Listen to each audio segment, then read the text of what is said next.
Messi! Messi! Gonna heave one is a trick, and Pat Garrity Hi, ladies and gentlemen. I'm Jacob Rudner here alongside Noah Cameras and Ariel Putterman, and welcome back for Season 2 of dTSPN, where we're bringing you sports opinions that you can't get anywhere else but here.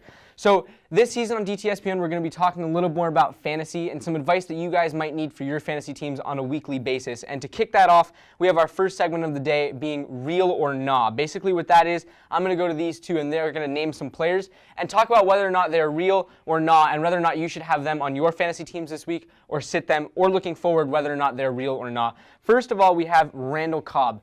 He's been pretty bad this season, but picked it up big time last week. Is he real now or still no?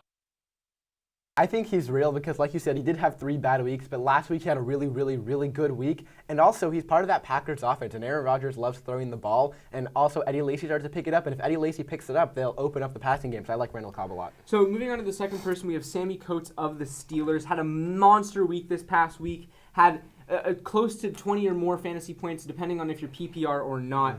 And does that make him a real contender to be somebody who people should have on their teams and go looking for on the waiver wire or by trade, or definitely still stay away from him? I'm going to say no. I think that besides Antonio Brown, Roethlisberger doesn't have someone that he throws it to, and he kind of mixes it up every week, so I don't think he's going to be a solid addition to your team, so I'd say no. So I'm going to go actually right back to you for this one. We have Matt Ryan. He's been super consistent, been really good. Stay away or take him onto your team now? I'm going to say keep him because he's been an MVP contender. He's been amazing against top defenses, and he's only looking to continue that with Julio Jones. So moving on to probably your favorite player in the league, we have Terrell Pryor of the Cleveland Browns. Nobody thought he'd be good, but now all of a sudden he seems to have turned it around at wide receiver instead of quarterback, but he seems to do it all. Real or not, Terrell Pryor? I gotta say, real, I love this guy. He plays every position. He plays receiver, he can play running back, he can play quarterback, which he did when the Browns lost all their quarterbacks to injury. He came in and played quarterback. He can do it all, and they love him. They run their entire offense around him, so he gets a lot of fantasy points.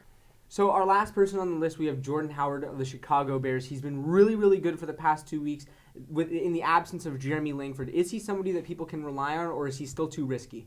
I don't think he's someone we can rely on yet. I think that with Langford coming back in 2 to 3 weeks, he's only going to have a couple more starts, and then he's probably going to go back to being that backup role. So I don't think he's worth picking up or trading for right now. Well, for these next 3 weeks, do you think that people should have him on his team, or still too risky and you don't think the production's going to stay there? I don't think you should have him. I mean, they also have Kadeem Carey in their backfield, who is going to be taking a lot of the snaps. They do like Kadeem Carey there. And Jordan Howard played well. He also played 2 pretty bad defenses at Detroit and Indianapolis, so I would not have him on your team. And if you have him, you can trade him away because someone else might want him, so you can do that. Moving on to segment number 2, we have contenders or pretenders. It's exactly what it sounds like. We're going to name some teams and whether or not they're contenders or pretenders. Big one, the first one, the only undefeated team left in the NFL, the 5-0 Vikings. Contenders or pretenders? They're definitely contenders this year. Everyone thought that they'd be out of it with Teddy Bridgewater, Adrian Pearson both going down in the first 2 weeks. But they've been incredible. Their defense has been probably the top in the league this year. Their offense is clicking right now, so I think that they're serious contenders. Team number 2, we have the Philadelphia Eagles. Started off super strong. I mean, Carson Wentz has been absolutely outstanding, lived up to exactly what people said he was going to be, but does that make them a contender, or are they pretending? I think they are pretenders. They have played really well, but they are in a hard division with the Cowboys playing really well. The Giants can maybe pick it up. The Redskins have been hot lately. And Carson Wentz is really good, but I just don't see how the rest of the offense will be able to hold up. And their defense, they don't really have much of their defense that can withstand a team. Like they lost to the Lions last week, and that's a game you have to win to be a contender. And the next team we have, the Oakland Raiders, has been a pretender for the past few seasons. And this season, do you think that they've turned it around? Have they made themselves contenders? I think they definitely are. Their offense is destroying right now. Derek Carr, Amari Cooper, Michael Crabtree, they've all been incredible this year, and their defense has held themselves up too. So I think that they can be contenders this year. Team number 4, you just mentioned it a second ago, the Dallas Cowboys. They have been phenomenal this season, but is it real? I love the Cowboys. They're definitely contenders. They have that dynamic rookie duo of Dak Prescott at quarterback, Ezekiel Elliott at running back. Ezekiel Elliott is one of the best running backs in the league already. Yes, the offensive line helps, but he's been amazing. Dak is still interceptionless. He's now holds the rookie record. He just passed Carson Wentz, who threw an interception last week at the end of the game. So I love the Cowboys, and I see them keeping it up. So our second to last team, we have the Buffalo Bills. They have been good, but as we've seen in the past, when Buffalo's good in the beginning of the season, it probably means nothing. Is that still the case? I think that despite beating the Patriots and the Cardinals, I just don't think they're contenders yet. I think that their team has a long way to go, but they're definitely on the upwards trend. I just don't think that this year's the year. And finally, we have the Atlanta Falcons, Matt Ryan, Julio Jones. They've been super duper good. And then they have the 2 running backs who have been fine. Are they contenders this year? Yeah, they're definitely contenders. Matt Ryan, MVP candidate. Julio Jones has been a beast. He had that 300-yard performance. The running backs, Tevin Coleman, Devonta Freeman, both been really, really good. And they're beating top teams. They beat the Broncos. They beat the Panthers the week before. And I love the Falcons this year. Moving on to segment number 3, we have the Heisman hopefuls. Moving into some college football, these are going to be our top 4 Heisman hopefuls and whether or not they really have a chance and who they look like in the NFL. Our first person, we have Lamar Jackson of Louisville. He's been really good, has scored more touchdowns than some college football teams have as a whole. Who does he look like for the NFL? He looks like a Russell Wilson type player. He can throw, he can run, he just scores touchdowns, and he's really good at escaping pressure to help his team win.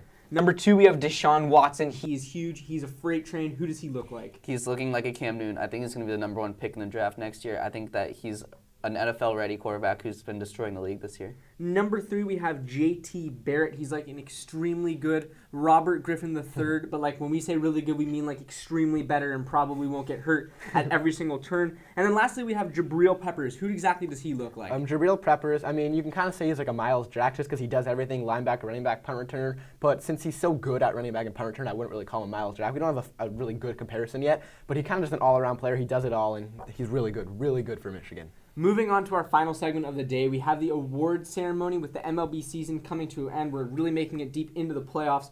We're just going to go through the classic awards, Rookie of the Year, Coach of the Year, Cy Young, and MVP, and who's going to win it. Starting off with Rookie of the Year for both the AL and the NL, who do you have? For the AL, I have Gary Sanchez of the Yankees. He just bombed home run after home run after home run. And for the NL, I have Corey Seager. He led the Dodgers. He was their best player. He hit home runs. He drove in runs. He did it all, and the Dodgers really like him. He deserves it.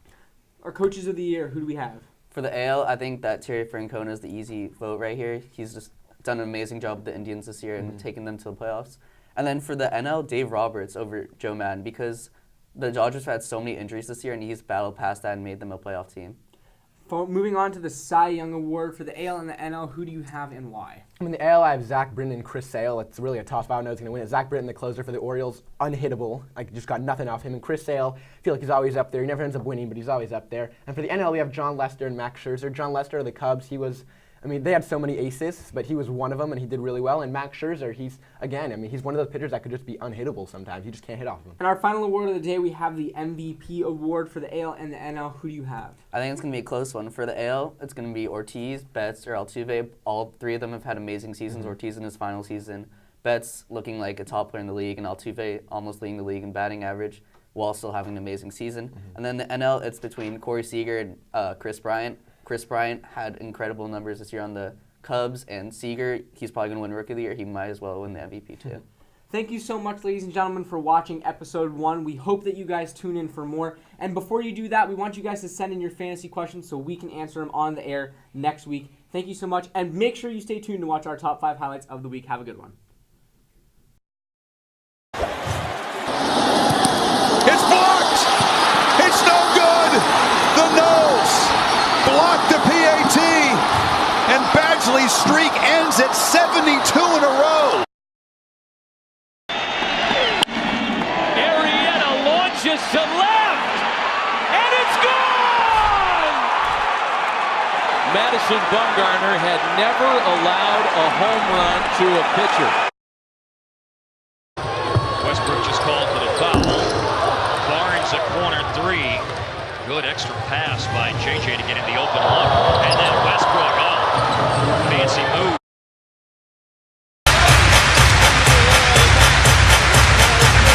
Lou will come out and get it. All bounce to Moscow. He goes to the rim and throws it down with the left hand. Now that's the way I like to see Biggs attack. Don't be cute. You're out in transition, knocking down shots. And Mozgov, he knocked down not only a shot, he almost knocked Nurkic.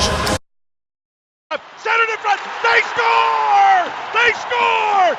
Austin Matthews! This is Matthews. Gains control. Trying to find some room. Oh, great work. He gets free. Shoots, scores! What a goal! Matthews, magnificent! Doesn't matter what league you're coaching in. That's been his experience. Puck out in front. Matthews scores! A hat trick! Oh my goodness! What a debut! Austin Matthews had a great chance at 2. Leafs back quickly. Nylander moving in. Works it across in front. He scores!